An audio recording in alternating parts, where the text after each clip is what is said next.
My name is Hubert Devonish, and I've been asked to give a lecture. I've been asked by the Guyana Languages Unit to give the International Creole Day lecture with the title The Anglo-Atlantic, the Anglo-Creole Atlantic, the Grammar Ties That Bind. But before I get into that conversation, we have the context of me talking to you here is that I'm actually doing a presentation to you on Saturday. I live in Jamaica, and today is what, Saturday, the what now? The 25th. The 25th, right? Right. Saturday 25th. The date for the lecture is, of course, the 28th, if I'm correct. But on that day, Hurricane Melissa is supposed to be over Jamaica. There are likely to be power blackouts and all the mayhem associated with what is supposed to be a really serious hurricane. So I have decided to, in collaboration with Ms. Charlene Wilkinson, to set this up as an informal lecture. It wouldn't have the same kind of formality had I prepared and done all the razzmatazz. But hopefully it will still be informative and interesting. So now, so here we are. We're going to try now to look at this question of the Anglo-Atlantic Creoles, the grammar ties that bind, essentially bind all of us. Now, because it is the Guyana Languages Unit, and I'm going to assume that the majority of my audience are Guyanese and probably Guyanese Creole speakers, it's probably best to locate where Creolese falls within the range of Anglo-Atlantic Creoles. So actually, you might even want to know, why am I saying Anglo?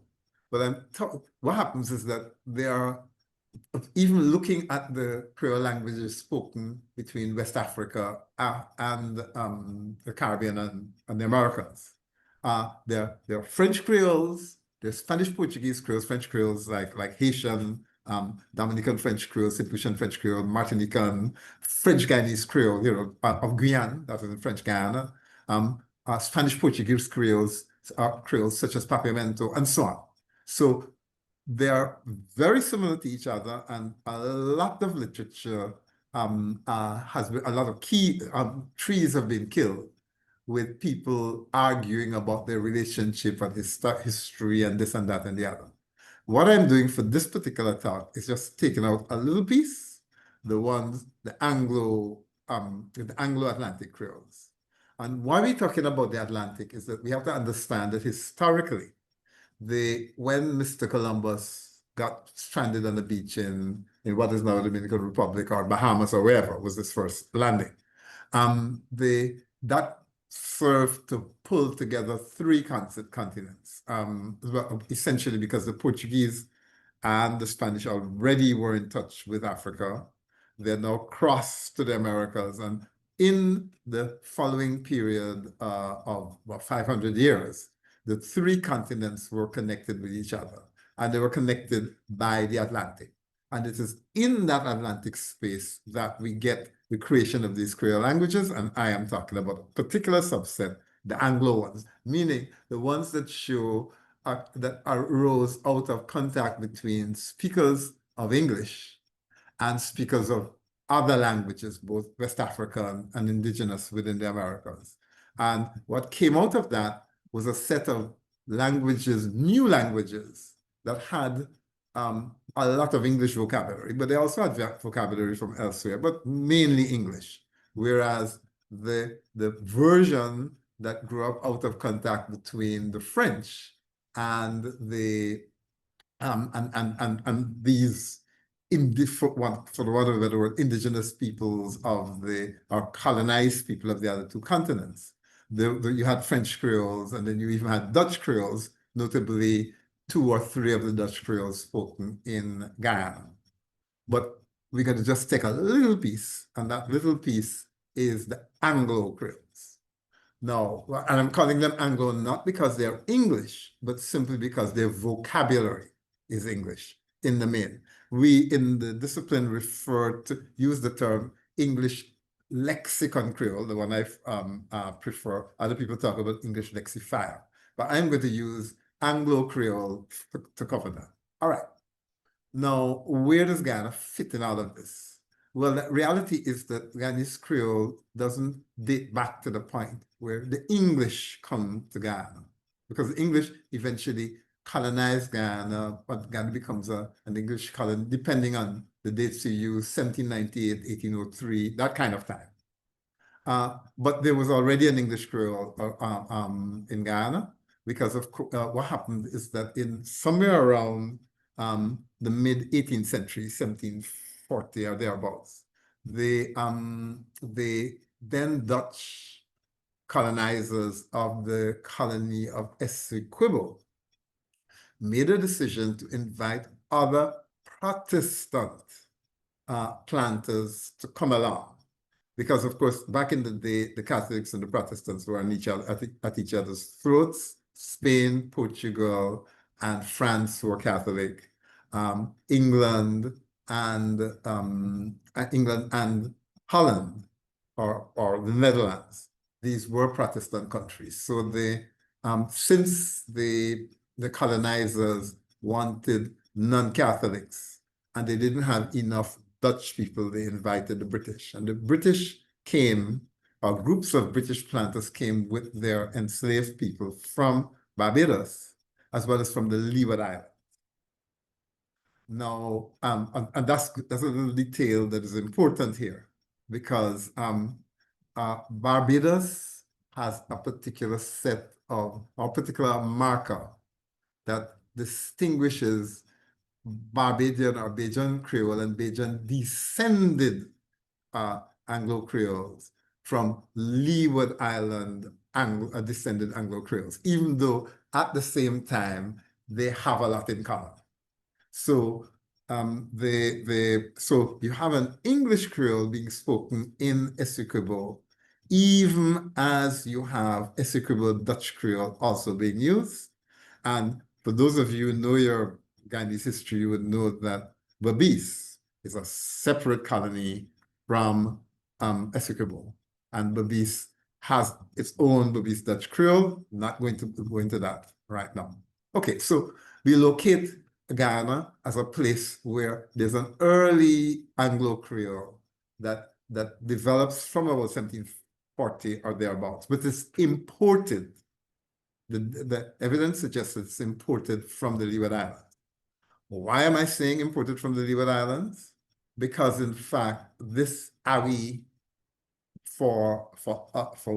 this awi, use of awi, and this use of ayo or alio is historically associated with St. Kitts, Antigua, the British Virgin Islands, St. Martin, all of the Leeward Islands. And every place where you find people saying awi and ayo and so on, they have a historical connection with the Leeward Islands. So St. Vincent, you also find the awi ayo. And in tradition, and in Tobago, you also have the awi ayo. And even in traditional Trinidad, non-French Creole speaking Trinidad, you also have awi and ayo, even though these days you get the Trinidadians, of course, saying alia. Well, that's part of the tradition. Though you'd be hard pressed, you'd have to go somewhere really, really, really rural to hear the awi or the awi thing. So Guyanese Creolese is part of a subset of Anglo-Creoles that date back to the original English, the earliest English settlement in the Caribbean was in St. Kitts. Barbados, it was, I think, 1623, and I think Barbados was 1624, give or take 1 year, right? And those were the two colonies where enslaved Africans ended up being or growing in number very fast. It was Barbados first. Though, of course, there's St. Kitts. And I should mention that there's another island that was colonized by British Protestants called Providence Island. Providence Island, or Providencia, is now an island off the coast of Central America, close enough to San Andres, and is the possession of Colombia. But on San Andres, it was a Protestant colony, which by 1640 had more than half of its population being of African origin. So when we are discussing the question of where did the Anglo-Creoles first emerge, there are all kinds of theories about where, whether it is in West Africa, whether it is in the Caribbean. If in the Caribbean, is it Providence Island, is it St. Kitts, is it Barbados, is it some of, or all of those? But what we do know is that the truth is somewhere between all of that. But our focus right now is looking not so much particularly to argue about where they came from, but what holds them together and what kind of allows you to learn a little bit about the history by segmenting the languages according to structures and certain features. So for this purpose here, I'm going to focus on, there's a lot of, this presentation that I'm giving is part of a much more complex discussion about the structures of the Anglo-Creoles and what holds them together. Well, we are going to focus right now on two aspects of the grammatical structure. One of them is the pronominal system. And in the pronoun system of what I would call the Leeward Islands, maybe the St. Kitts subgroup, because St. Kitts was the earliest of these, is this variously pronounced Alwi and Alyo or Awi, Ayo versions thereof. So you have the Awi, Ayo Creoles. Now, what is important is that in those Creoles, there's an insistence that there is a distinction between you singular and you plural, which you will also find in the other family or the other subfamily of Anglo-Creoles, but that distinction is expressed differently. So in the Awi Ayo Creoles, which is what I call it, you have a distinction between you singular and you plural. And you have, for the form meaning we, you have its pattern. It has a prefix, which is exactly the same as the prefix for you plural. So it is Awi and Ayo. It is the A, or the historically Al, was a way of marking these pronouns as plural. Even though in English you don't need to mark we as plural, because we've done plural already. Nevertheless, within the emerging Creoles of the Leeward Islands, we have this patterning of all we and all you, and a distinction that isn't normally made in English between you singular and you plural. So we got that on the contrary. Swing over the other side. You got now the we, the Creoles, in which we is, just like in English, is the first person plural. But for the we Creoles, they then use an Igbo-originated word or form. Unu, wuna, honor, for the Bahamas, there's even yena. So what you've got is a pattern in the alwi, alio, or the awi, ayo, and then you got now the we with this Igbo personal pronoun, second person plural. Key thing here now. So both subgroups are making sure that they do something that is not normal in English. And what is not normal in most varieties of, or at least certainly the established standard varieties of English, we don't get a distinction between you singular and you plural.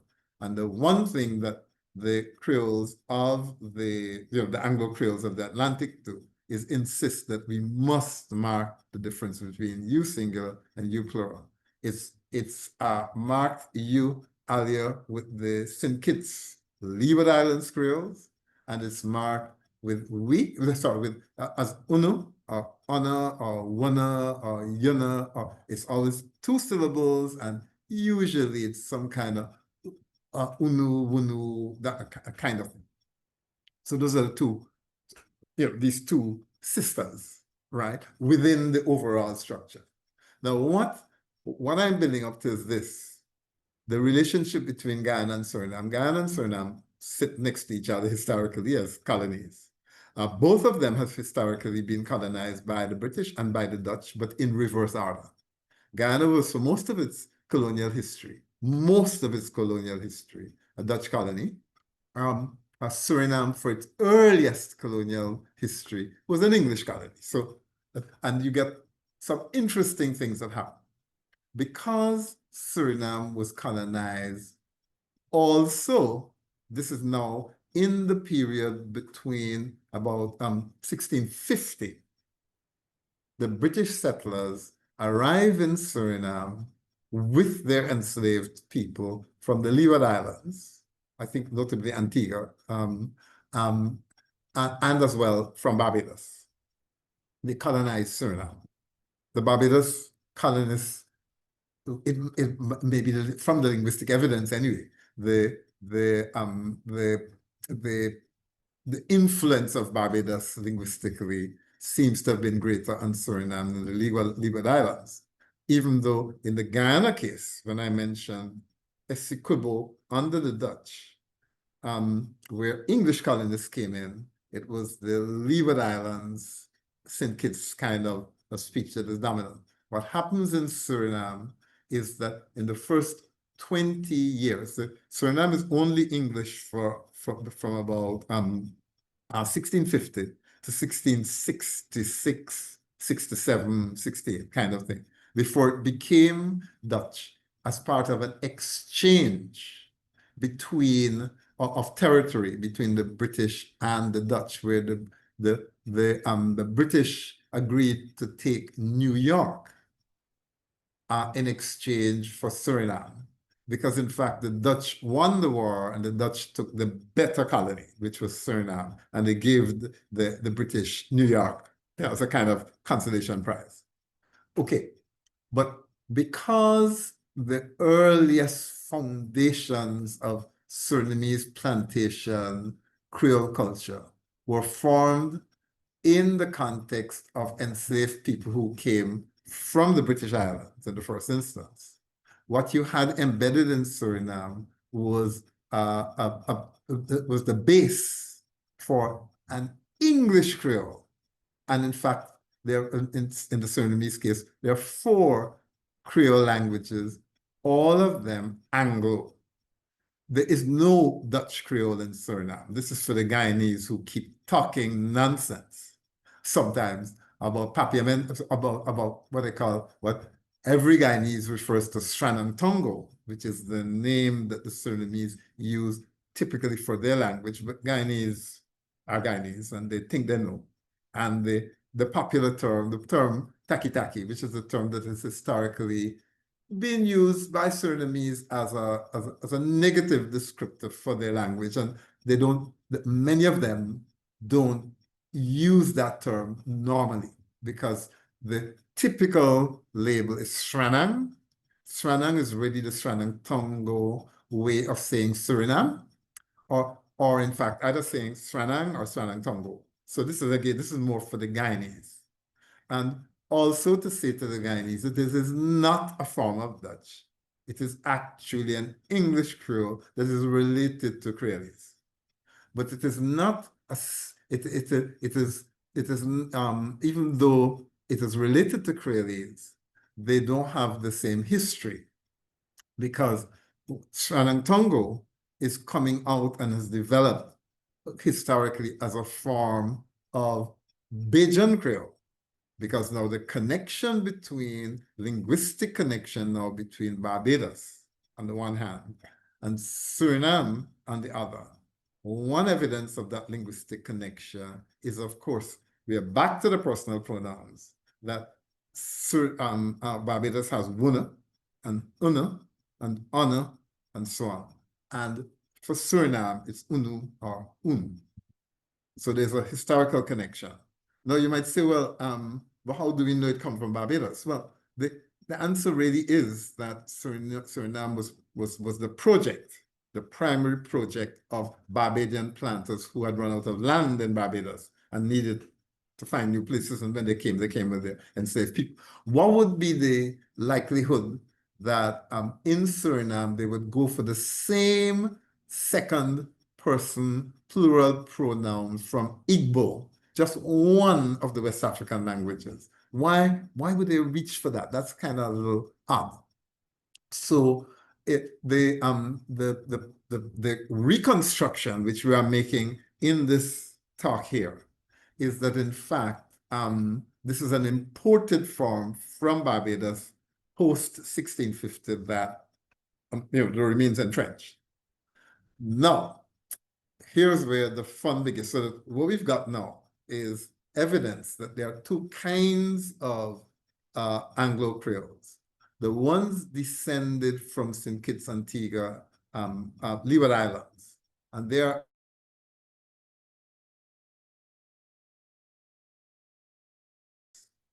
we and unu.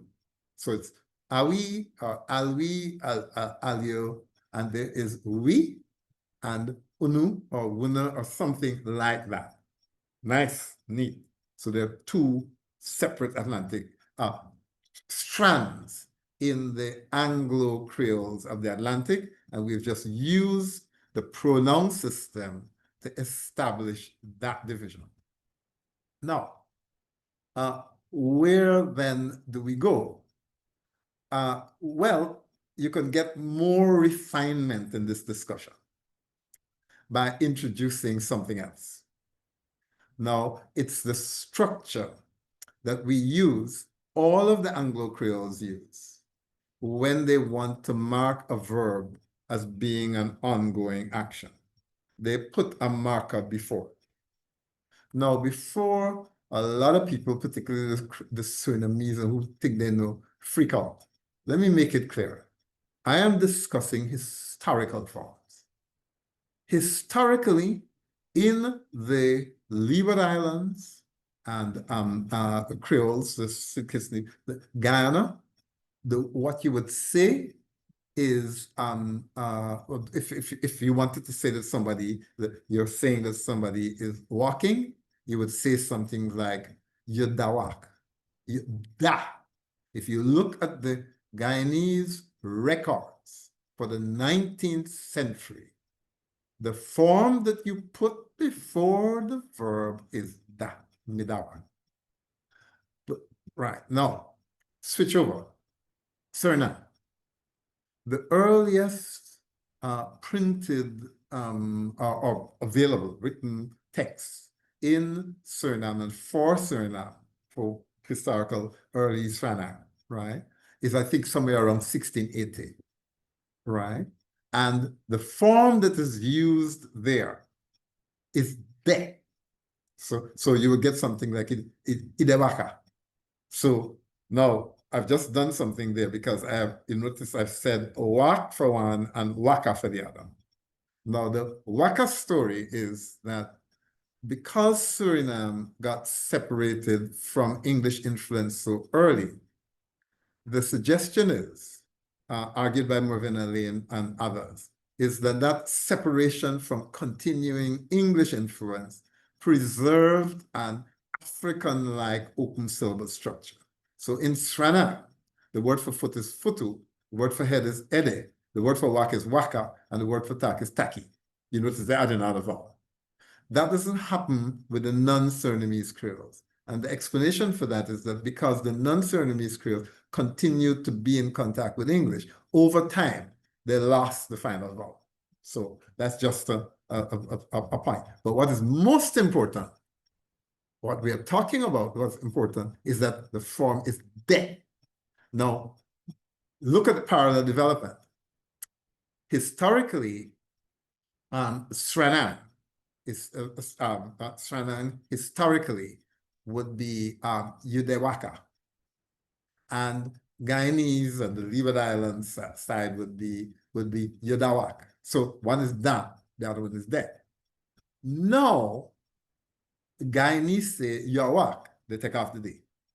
Surinamese say Yoewaka, they take off the D too.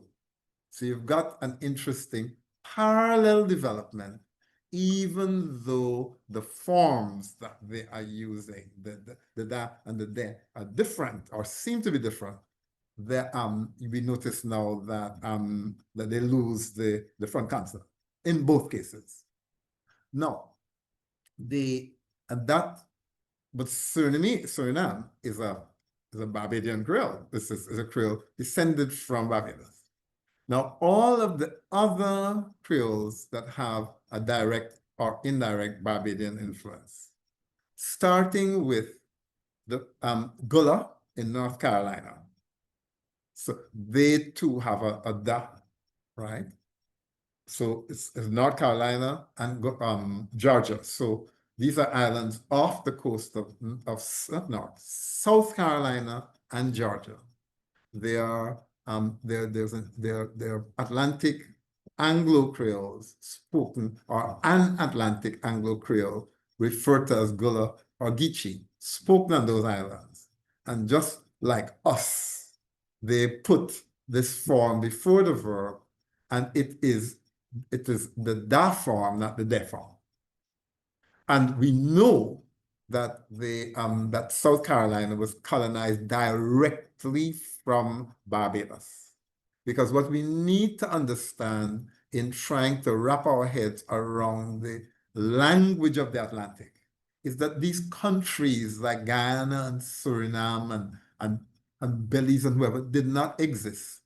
We are all collectively a place where the English made their money through the capture of land and the enslavement in the first instance of African labor. Later on, of course, in the post-emancipation period, they also brought unfree labor from China, India, and Portugal. In the case of Suriname, also from Indonesia. So that's but it's one single thing. So the notion of Guyana, British Guyana, and Suriname, it's all one money-making enterprise. And the people that they're moving around are property. So however emotional you may wish to get, and politically correct you may wish to get, the people were capital. They were bought, paid for, and worked like animals or like machines in order to make money for those who paid for them. Good. It therefore meant that when in 1667, when the Dutch came, the Dutch to Suriname, the Dutch gave the British Surinamese planters the opportunity or the option to leave with their property, meaning their enslaved people. And those many of the planters opted to leave. The two key places they ended up leaving to, Northeast Antigua and Western Jamaica. And hey, surprise, surprise, surprise, Northeast Antigua and Western Jamaica are places where they currently will still say something like Yodewak, and in both cases, Yodewak, right? So you say, so even though the rest of Jamaica and the rest of Antigua don't say it, we notice that they have a Surinamese feature. And the Surinamese feature is linked to the fact that we know historically that those planters settled or resettled in Northeast Antigua and in Western Jamaica. We know that. And so there's a history, and then the linguistics that goes on with it is that they say there. And okay, for those who coming back to say Surinamese these days don't say it there, they used to say it at the time that is relevant. Historically, it is de for Suriname. Historically, it is da for for Guyana. That's the thing. Right. So what we have then is that so this is an interesting little puzzle. We've got the Da Creoles, and then we now have the De Creoles. But every time we hear a De Creole, like in Northeast Antigua, not the rest of Antigua, and a Western Jamaica, not the rest of Jamaica, there is a historical connection. But then somebody will jump up and say something like that in Belize. They may say something like Midiwak. Typically, it's not so much, it's not as strongly there, but it's historically connected to the there. And it's definitely not that, right? It's Midiwak. And if you go to Nicaragua and the Atlantic coast of Nicaragua as well, you get the de form. So the predominant Central American form, notably in Nicaragua and Belize, is something descended from there. You said, well, was a connection between Nicaragua or Belize and Suriname? The answer is Jamaica, because the whole of central Jamaica, the whole of Central America, Belize, Nicaragua, etc., etc. When the British expanded into Central America, the planters went with enslaved people from Western Jamaica. So even though there's no direct connection between Central America and Suriname, the innovation, because I'm going to come back to that, to say that even though Barbados is Unu or Wunu, and is historically that, we know that from the records, and we know it from the fact that the other daughter colonies of Barbados have that, not there. We know that it's the Surinamese that invented de to replace that, to go before the verb, to mark a continuous action. We know the de is a Surinamese invention. But then that invention gets exported to Western Jamaica, and then from Western Jamaica, that innovation gets exported to Central America, to the places where the British planters expanded to further make money and so on, where they went with their enslaved people, and the enslaved people carry that Surinamese innovation. And then we come to something interesting that happens in 1796. You will all know about the Maroons in Jamaica, the fact that they signed a peace treaty with the British, two sets, the Leeward and Windward Maroons, in 1734 or thereabouts. And they were allowed to live notionally on their own under the guidance, if you want to call it that, and somewhat control of the British, but they signed a peace treaty which allowed them as people of African descent to be free as former slaves. What happened in 1796 is that there was a rebellion involving one group of Western or Leeward, what they call now Leeward Maroons, which is the Western Maroons, the Maroons from Western Jamaica, but a particular group from a parish called Trelawney. They were known as the Trelawney Maroons. The Trelawney Maroons rose in rebellion. The British tricked them by inviting them onto a ship and eventually capturing all of them. And the British deported them, first of all, to Nova Scotia in Canada.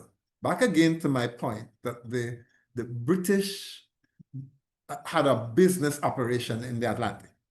And everywhere, and everything was everything, and everywhere was everywhere. So they will move people around. So, oh, you rebel here, they throw you up in the cold in Nova Scotia for a while.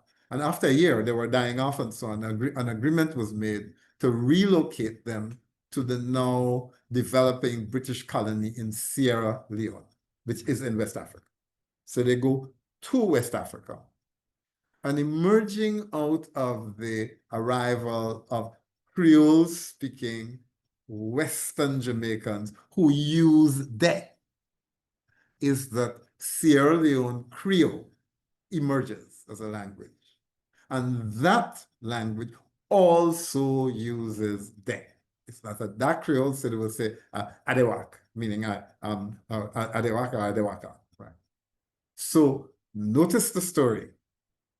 we've been able to use so far the like a kind of thumbprint or fingerprint, if you want to put it that way, the Awi-Ayo, and we can trace which are the ones that are connected to the Leeward Islands and St. Kitts, including Guyanese Creoles, because we have the Awi-Ayo thing. And the Awi-Ayo Creoles have the da historically, even though now it's a. And we know that Suriname is connected to Barbados because them have the or the unu connected to the Barbados thing. And we know that the rest of Jamaica and the Gullah Islands, for example, just to take two, are connected to Jamaica because they have unu or something like that, unu or una, and so on. So we know Barbados carries this una thing to Suriname, but it also carries it to South Carolina, and from South Carolina, the South Carolinians or Carolinians carry it to Georgia. And eventually Bahamas is settled from the southern US, so the Bahamas ends up with a Unu and Yena variation as well, all because of that Barbadian connection. But now Suriname, which originally has a Barbadian connection, does a strange thing. It replaces that with de. And hey presto, anything that is connected to Suriname, no matter where in the Atlantic, you know. Because the de goes to Western Jamaica, from Western Jamaica, it goes to Central America. The Trelawney Maroons then up and end up in West Africa, in Sierra Leone, with and what happens then is that the Sierra Leonean Creole will say, we'll have Yodawak as or Yodawaka as the term for you are walking. But the story doesn't end there. It doesn't at all. Because like I keep saying all the time, the British are running their Atlantic operation as a business. And the people that they are governing over are largely property, and they move them around seamlessly. And what we are doing is using the language the structures and so on to trace this thing. So what do we end up with? That the British then recruit people in the late 19th century when the British are expanding into southern Nigeria. They recruit people, these ex-slaves from Sierra Leone to go and act as their, as their underlings in the new colonial structure, because these people from Sierra Leone already know how it is to be colonized. They already know some English, and some of them are Christianized, etc., etc. But they're blacks and they think so. They use the Sierra Leoneans as the intermediate or intermediary or intermediate colonizing group in southern Nigeria. Off they go, and what emerges from that British contact with southern Nigerians is, of course, what is called pidgin, right? Nigerian Pidgin English. No, it's called that, but it's a language that has arguably at least 100 million speakers. So it is not a joke language. And for many of you who listen to Afrobeats, as a case in point, or watch some of the Nollywood movies, you see there's a lot of Nigerian pidgin there. So it has emerged, in fact, as an international language. And then so-called Nigerian Pidgin English spread to Cameroon. So you got Cameroonian Pidgin English, which is based very, very similar to Nigerian Pidgin English. And what do they have there? They have got the de. So look at the crazy pattern that we have started. You get Barbados that goes with the, and oh, I should mention that in all the places where de can be found, unu is also the U plural. So Barbados is carrying the unu to Suriname. They carry unu and da to Suriname. The Surinamese changed the da to de. It's an innovation. Language changes and people make changes over time. And so we are reasonably confident that the innovation takes place, this change takes place in Suriname. But once Suriname makes the change, the only languages, the only Anglo-Creoles, Anglo-Atlantic Creoles that have Dene are the four Creoles, well, the three of the Creoles in Suriname that include Njuka, Njuka, Sranam, and I think Paramaka, right? That those all have De as the, or no, yes, the crowd is going to come say, no, we don't say there, we say E. Yes. If you say E, it means that historically it was De. I know that. We have the records to prove. Okay, good. So Suriname is the place where De now changed to E, right? Mewaka. Now changed there. That's where the innovation, the invention occurred back 350 years ago, because we have the records from 1680 or 1690. So people telling me what they say now, I'm not, as a linguist, interested in what you say now. The historical records tell you what used to be said, and I can tell you the connection between what used to be said and the way that you say it now. And that is true for the De speakers who are now E, and the people who were the Da speakers, like the Guyanese, who are now A. But because, now notice this thing, that the influence of Western Jamaica on West Africa is from 1796, when De was still prevalent. And because even now in Jamaica, it's more De than E, though some Jamaicans do say E, right? What you've got is the preservation of the Surinamese invention, which then gets carried to Western Jamaica, gets carried to West Africa, and the West African expansion, it's from Sierra Leone, that expansion into southern Nigeria. That's the story. And so what you're finding then is that in order to understand who we are, you can, and this is now directed particularly at the Guyanese, because the Guyanese act, and most Caribbean Creole speakers are, like their language, it emerged in their country and nobody talks any other way. Nobody say ayo and ayo. That's absolute nonsense. That every Leeward Islands, take Virgin Islands, British, yes, British Virgin Islands, Antigua, St. Kitts, that, you name it. And then the Windward Islands, because the Windward Islands were colonized. The Windward Islands are later colonies. They were colonized, I think, somewhere around 1770, 1780, in the late 18th century. And when that colonial process took place, most of the enslaved people and their owners came from the Leeward Islands. So that you have an interesting situation where St. Vincent is like totally Abi Ayo Creole. But Dominica is really interesting, because Dominica is a traditionally French Creole speaking territory. And historically, it used to be French and then became British. But in fact, even though the vast majority of people in Dominica are historically, they're losing their French Creole now, but historically, Dominica is a French Creole island, just like St. Lucia. However, again, in the northeast of Dominica, there is a pocket of people in an area called Wesley and Marigon. And they are descended from planters from Antigua who settled there in the 18th century. And settled there in, yeah, it was the 18th century, who settled there in the late 18th century. And they speak a Awi Ayo Creole too.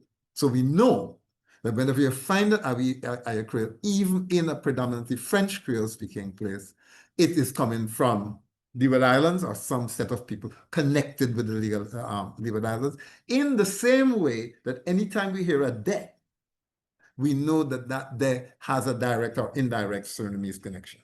And we also know that where you have unu, you plural, and not De, you know that that is influenced directly from Barbados without Suriname, because when you get unu with De, you know it's Suriname. When you get Unu or something like that with that, you know it's Barbados without Suriname.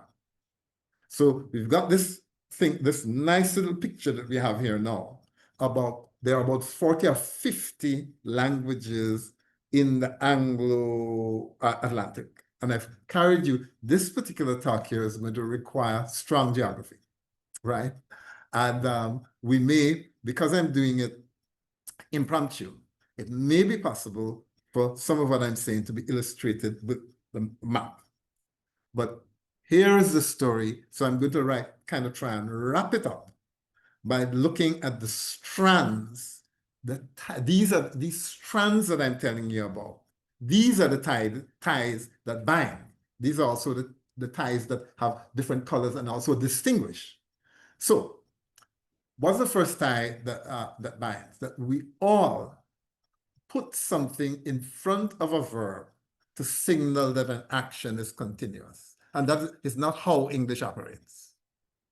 And we all either put something that is originally or historically da or historically de. Even though in modern times we may have changed the form to a or e, but it is historically da and de. So that's one little tie that binds us together. The fact that we like to put a thing in front of a verb to say it continuous. We also hate to not be able to distinguish between you singular and you plural. So we make sure that we do it. But one subgroup does it with this al business. And we end up with the awi, alwi, and the alium. That's what we do. And we make sure, therefore, that in that pattern, where we are using the al form or the a form has to apply to both the we and the you. So you get awi and ayu. But you never get awi and unu. No, they don't mix. The unu people are we people. They say we and they say unu. The awi people, and sorry, the ayo people also say awi. The two don't mix them like it's, like oil and water. So we know that these are two relatives. They're probably cousins, but they're not. They're related, but they went their separate ways. And the same thing happened when the Barbadian Creole landed in Suriname. Suriname now went a little bit away from Barbados by keeping the unu, but they went with de. Once they did their de, which is now eh, they then export that to Northeast Antigua, to Western Jamaica, from Western Jamaica to Central America. Then, in the 19th century, Western Jamaica exports it to West Africa. From West Africa, specifically Sierra Leone, we go to Nigeria. And that's where boom takes place, because Nigeria is a country with 230 million people. And the one uniting language in Nigeria is Nigerian Pidgin English. And who give it to them? Nawi. So, in understanding our place in the world, we as speakers of Atlantic Creole languages have to understand our history. We also have to understand our geography. Now, because I know that I'm dealing with a specifically and heavily Guyanese audience, there's all the tendency to talk about the fact that Creolese takes in features from Amerindian languages and so on, and from what you call it there, from Bhojpuri, which is what some people refer to as Hindi and so on, right? And it's true. Lots of vocabulary items are borrowed from the various languages, ethnic languages in Guyana. However, the core of the language was formed 350 years ago. The new stuff that is coming in is vocabulary. But the structure of Guyanese Creolese is exactly the same, or largely exactly the same, as the structure of Antiguan Creole, where there's hardly any Indians at all in Antigua, right? Or in Belize, or where have you, and in West Africa for that matter.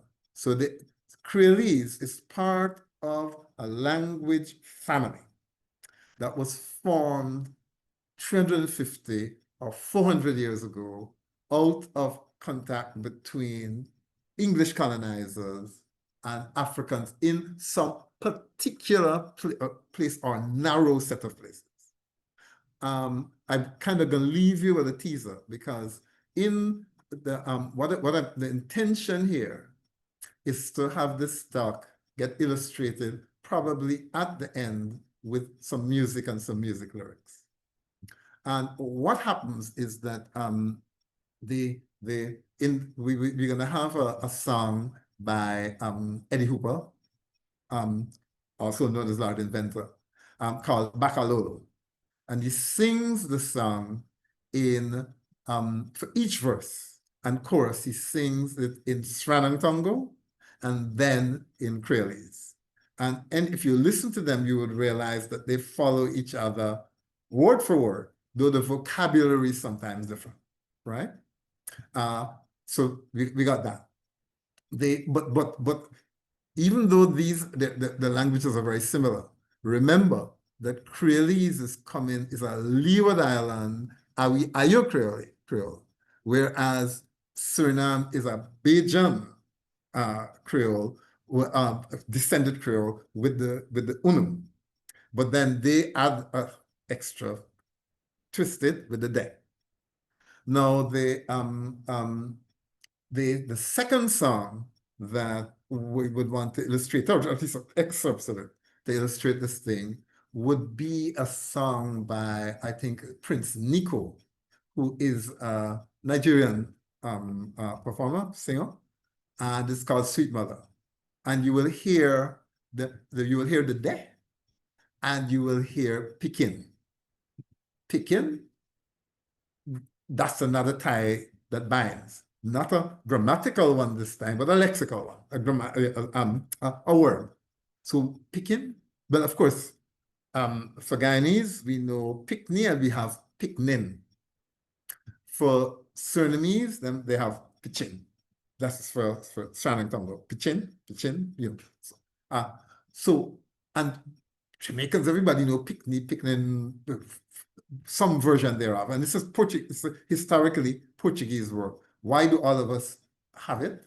Well, because arguably all of us have a common linguistic history that within which you will find influences from Africa, because the Unu is definitely an Igbo word for you, plural.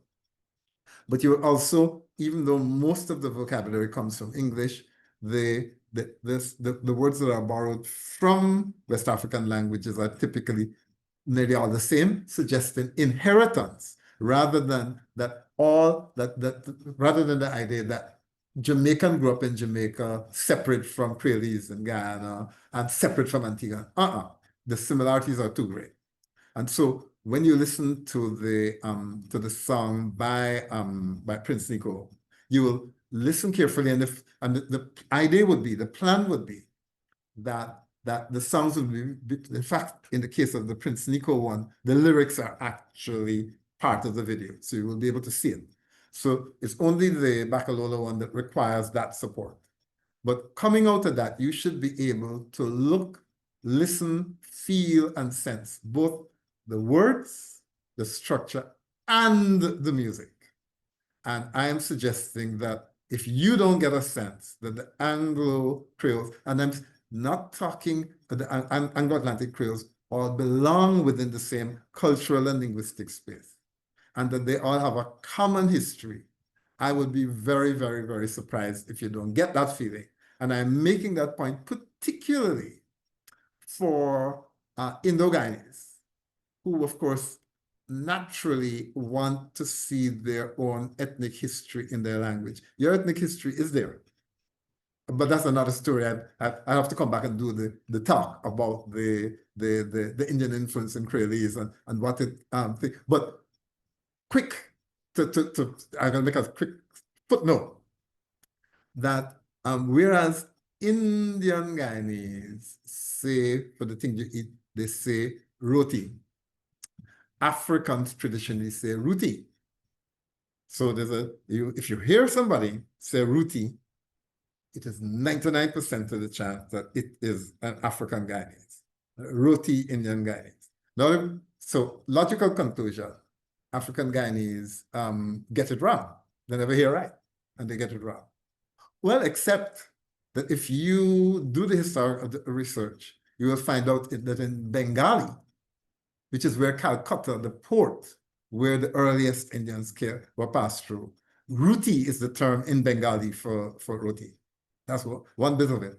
And I think in some of my investigation, it's not a full investigation. I can't say that I fully know 100%. But the suggestion is that in the earliest shipments, or the earliest shipment of ship, there was a high proportion of people from Calcutta who, by definition, were Bengali. And of course, once you arrive as a minority in a new land, you get socialized and they socialize you. And in the process, you learn from them and they learn from you. So you learn their language, which is, of course, the Creolese that we have, but they learn about Ruti, not Roti.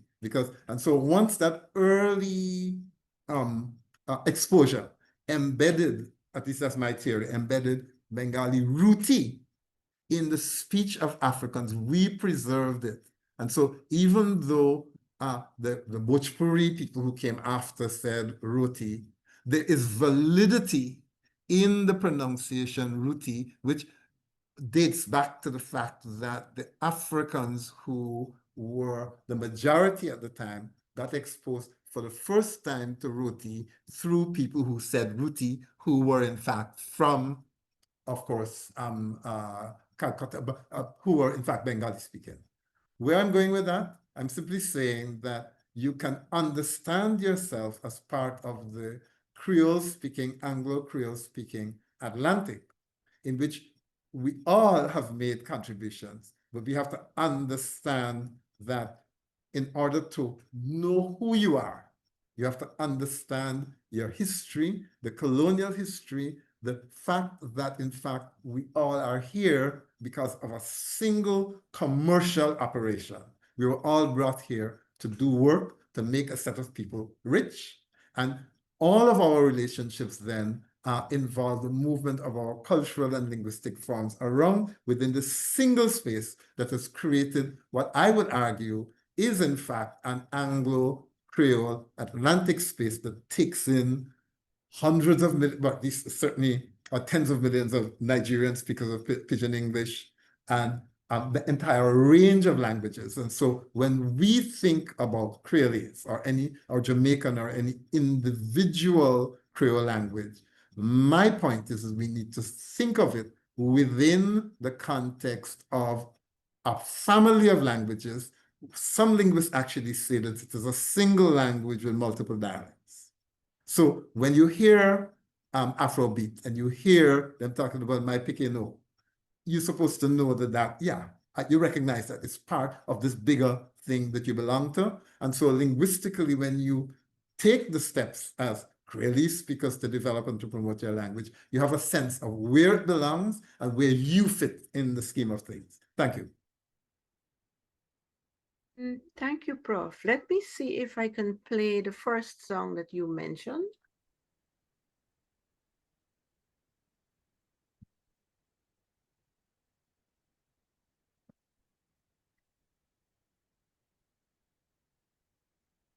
But you could always play it. I mean, you could always play it then. You don't have to play it now on the thing. Oh, you want to do it now? So it's up to you.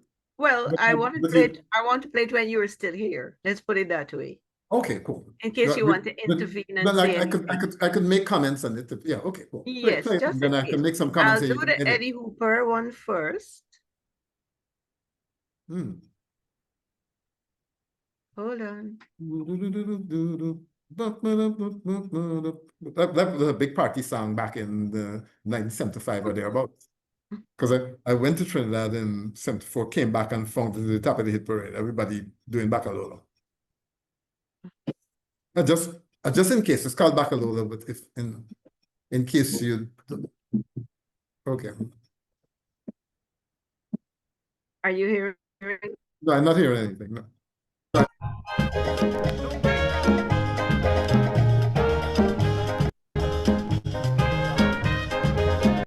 Not hearing. Yes, I'm hearing. I'm hearing. Oh, Yeah. okay, okay. Am I still sharing my screen? Uh, um, um, I'm seeing me and you at the top and a black in the middle. Okay. Here it goes again. Tell me if you're hearing it now.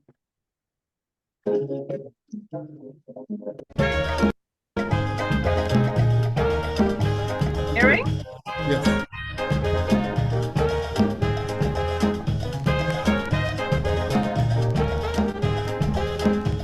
If you love you a woman, diamonds looking back at, giving back a lolo, diamonds jam money.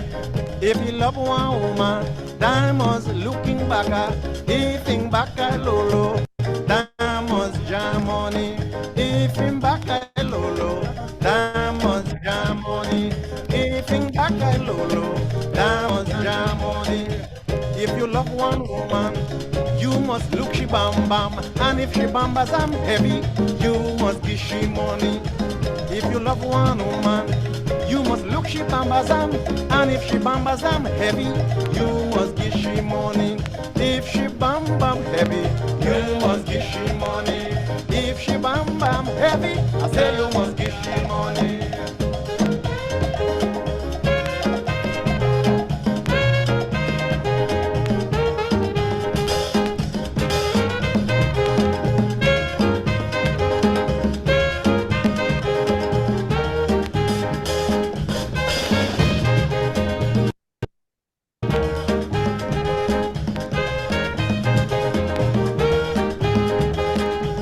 If you love one woman, you must look in Bobby. If in Bobby Papa, that must dry baka. If you love one woman, that must look in Bobby. If in Bobby Papa, that must dry baka. If in Bobby Papa, that must dry baka. If in Bobby Papa, that must dry baka. If you love one woman, then you must look she bosom. And if she bosom flat, I say you must turn she back. If you love one woman, I say you must look she bosom. And if she bosom flat, I say you must turn she back. If she bosom flat, I say you must turn she back. If she bosom flat, I say you must turn she back. As soon as make you my soul. Suma make me more so. Suma. Asuma make you moi so. Asuma make you moi so. Asuma make you moi so. Ahu make you nice so. Ayo mama make you nice so. Ayo pupa make you nice so. Ahu make you nice so. If you love one woman, Damos looking back at, if in back I lolo, Damos jam money. If you love one woman, I say you must looking back at, if in back I lolo, Damos jam money. If in back I lolo, Damos jam money. If in back I lolo, Damos jam money. I can't hear you, back I lolo, Damos jam money. Let me hear you, man. If in back I lolo, Damos jam. Why you must get shit? Back I lolo, Damos jam. Aha, money. If in back I lolo, Damos jam. Say you must get shit, Damos jam. If she back I lolo, Damos jam. Get shit money. If she back I lolo.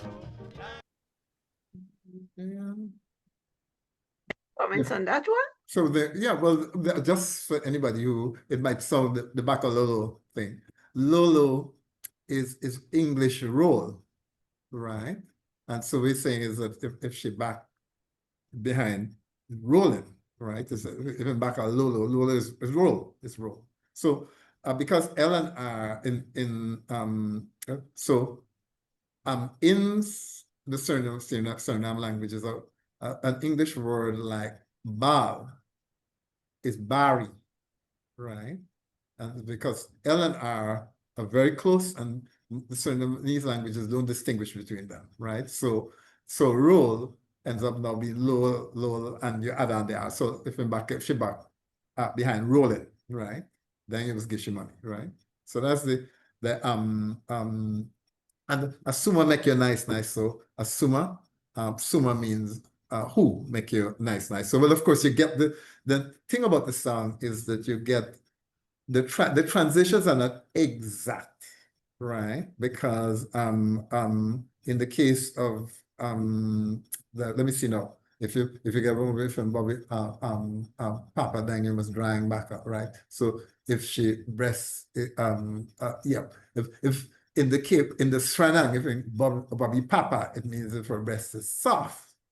But in the Creolese one, if she Bobby flat.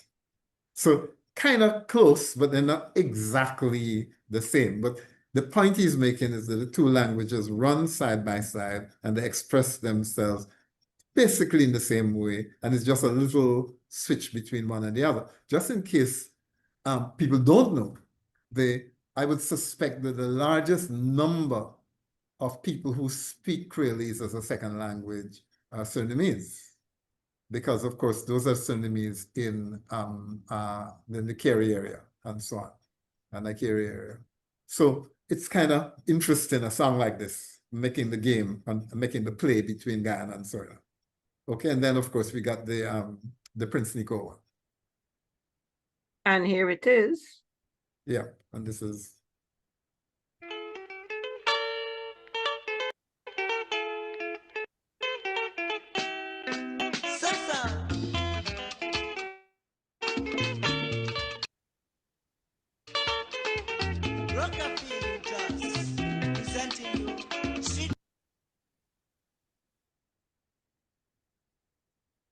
Sweet mother, I no go forget you for the summer way you suffer for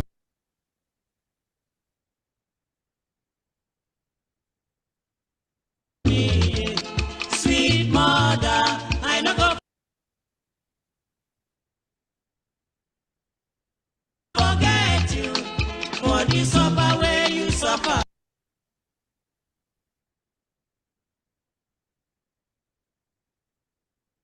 For me, yeah.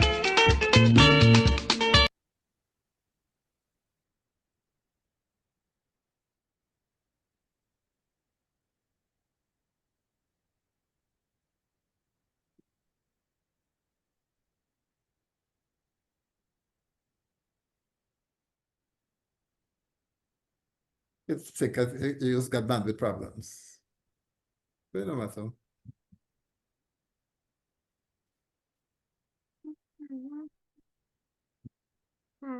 Yeah, but I think it'd be cool. I mean, because you will see the day and all the other thing and my Pekino and so on, right? So that should be cool. I assume.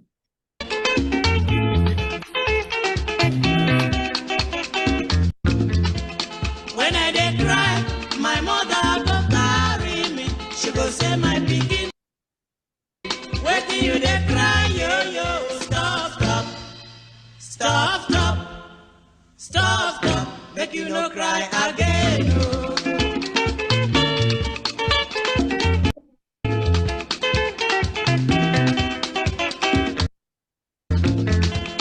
When I was asleep, my mother go bed me.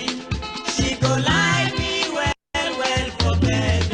She cover me cloth, say make you sleep, my pikin, oh.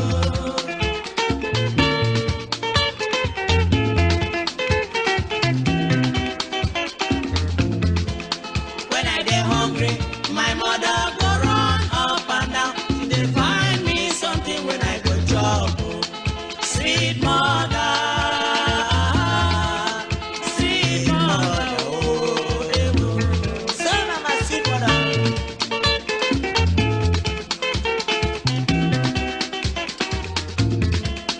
When I dey sick, my mother go cry. She go say instead when I go die, make she die, oh.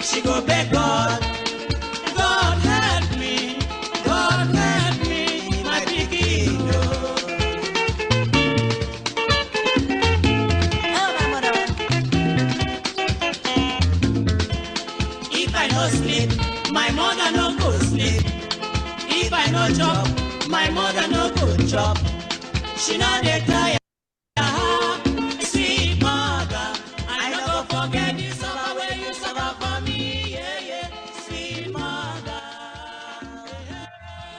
sweet mother, oh, yeah. Oh, sweet mother, I will never forget you. For the suffer you suffer for me.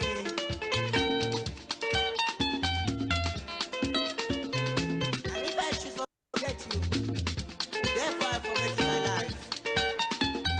The air I breathe in. Yeah, so. Yes, ma'am. Okay, so we could close off the Right, session yeah. now. Thanks. Mm, And okay, great. Right. So Um, let me hope that this works for you.